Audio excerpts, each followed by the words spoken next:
like saying you're like white people when black people are talking about racism and you all try to say, well, black people just do more crime, or you try to make it like pull yourself.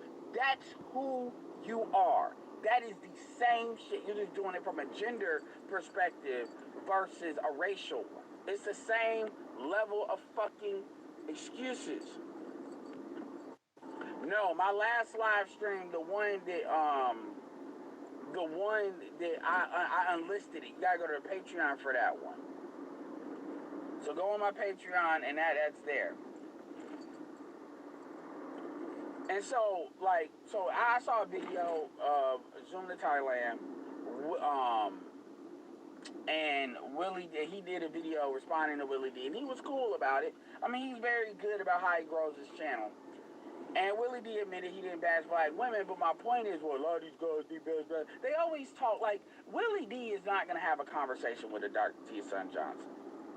Willie D is not going to have, he's not going to have these conversations because, quite frankly, Willie D does not want to have the misandrous argument, because he comes from the guard that if black women don't sign off on it, it don't matter, which pretty much is the definition of the gynocracy. And so you expect black men to check in, you expect black men to do all these things. It's not really leading, it's really doing chattel work, chattel slavery work. They just like to call that leading. It's just like how they try to give you a job and they call you a shift manager as if it's some perks to that shit, when reality all you doing is you just the last. That's what they used to pull on me when I was in high school. You're the night shift manager. No, that just means I'm the last nigga here. Meaning I gotta stay the fuck here till like 1. And sometimes, real talk, I was there till fucking 2 o'clock in order to make sure that shit was clean the way they wanted it clean. Pretty much, so I didn't hear their bitching, right? So all this stuff, like, somebody like Kevin or somebody like that, it's bashing black women. And black people use that hyperbole in order to basically absolve black women of any accountability. Things that they're actively doing that is raping the community. Let me say that again. That is raping the community and raping the culture. You have women that are literally chopping themselves up and mutilating themselves and think that's the right shit to do. That's their goal because of this culture that women are the ones really producing. Because the women control sexual access, which they control the dudes that they're fucking. And the fact that black men will counter that by saying, well, you're a real man, blah, blah, blah. Well, if you're show me all these real men, all these real black families that are married and not just on got an asterisk somewhere in this real black community where these real men are finding these real women. Show me that. And this is why we speak in deception. This is why we speak in esoterics. This is why we speak in very subjectivity. Because we know what time it really is. So, the argument is that, so my question, I'm not even going to argue so much the travel thing. The argument really is, and if I was talking to Willie D, I would ask Willie D this simple question. 2 questions. 1, are there checks and balances when it comes to black men and black men's bad behavior? And then once he answers that, then I'll ask him, are there checks and balances with black women? And if there are, could you please name me 1 or 2? What are the checks and balances against a bad female's black behavior? A woman having to raise children is not a check, because a woman can actually absolve herself from that responsibility even when a child is born. A woman can legally put a kid up for adoption and give a kid away. I don't care about their emotional sensibilities about it. They can do it. And the fact that they can do it says a lot. Just like how a woman can abort a child. So my point is, that's not really a check, because that's not something that's not an obligation. That's still something they choose to do. And I can argue there's really chemicals and hormones that really incentivizes women to do it. You remove that, and then, well, you got a dangerous situation. So it ain't something that they actively, logically choose to do on a day-to-day basis. Not like how a dude does. And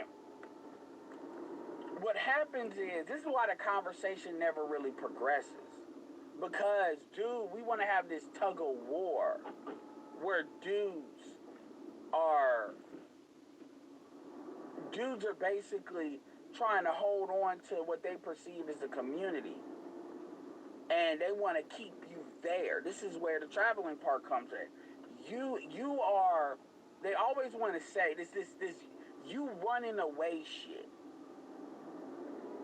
Whether it's traveling, whether it's dating interracially, you're not strong enough to deal with the bullshit. You only hear this shit in Ados Black. You do not hear this shit in no other part of the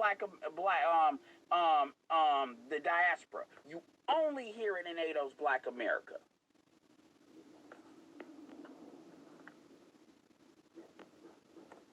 Fuck that. The worst motherfuckers are the motherfuckers that are red pill aware. Those are the worst people. If you're red pill aware, but you still, because if you're aware, then you should recognize my economics has to come from somewhere else other than who I got to pander to. Because say what you want to, yeah, that's what aware means. It's aware, and then what are you going to do about it? Not I'm aware, but I'm just going to do it anyway because what else is I'm supposed to do? Because that's all I know. That's like being aware that in the North, you know, slavery don't exist. And obviously that's a whole bunch of things. You walk in and run into the North, ain't driving up there. You get what I'm saying? But that's the same concept. But my point is, you can't even leave without somebody saying something. And this is why, you know, like you can't even leave because it's literally built into the culture with fuck the women, with black men. Because what black men are trying to do is protect the scam. It's almost like, I'm going to say it in a way y'all can understand. It's like a network marketing company, and they on some bullshit that they not telling you. You trying to sound the alarm, and they're threatening you. Y'all buy into that. Well, that's what dealing with in Ados America is like. It's the scam. And you got niggas that's trying to basically balance the scales out. They basically using all the tactics they can to deploy to keep the scam going. That's literally what dealing with this community is. And everybody wants to protect the scam. Everybody. And too many men want to do that. Now, I'm not saying you got to speak against it, but a lot of niggas need to shut the fuck up. Niggas need to shut the fuck up about talking about traveling. And then it's like, oh, well, you know, I'm trying to protect brothers. No, the fuck y'all ain't. Shut up. That's a lie. That's a lie. That's not true. You all are lying. Because if y'all really felt that way about it, y'all would create channels that actually filled in the gaps people so-called say we don't do. Shout out to Grinch for the $5. And so my thing is, you got dudes that are trying to man the fuck up and do what's in their own best interest. And the fact y'all got something to say about it, that is treachery. And that's one of the big problems and gripes a lot of current generation and younger generation brothers have against the older ones. You all chose to lie for the women. And that's some shit I want you niggas to admit. Not know what we did. Fuck that shit. What we did, fuck that. I want y'all to admit that. That's why y'all wondering why, unless y'all actually offering tangible facts, sources and shit, y'all think, well, you supposed to listen to me just off the strength that I'm older, I live longer. Nigga, if you don't get your old ass out of my face, and this is coming from a dude that I got help from older black men, so I know the ones that know what the fuck they talking about, and the ones that like to lean on that I'm older, so go with it. Nigga, I don't let the females pull that shit. So you know I'm not in a gynocracy. I didn't let the women do that in my family when I was younger. So you know I'm not letting no older black men pull that shit. I know the difference between the ones that know what the fuck they talking about and then the ones that they just on that I'm older, so I deserve what they call it in when you I deserve tenure. Nigga, no. Black men have lost the right to tenure. The only thing that you can show is results. And outside of results, you better have some good information that got some great insight. And if you ain't got that, then you pretty much just like where we at. And if you think, oh, well, no, fuck that. I don't give a fuck. Because where was all that wisdom at when it came